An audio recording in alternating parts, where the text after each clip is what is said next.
Hello everyone, hope you're doing great. Welcome to my YouTube channel. In my today's video, I'm going to tell you what you can do if your Wi-Fi isn't working in your device Xiaomi Redmi Note 10T.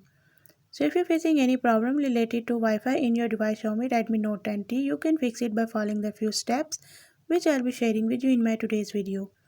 But before that, hit the red subscribe button and the bell icon so you are the first one to know when I upload anything new.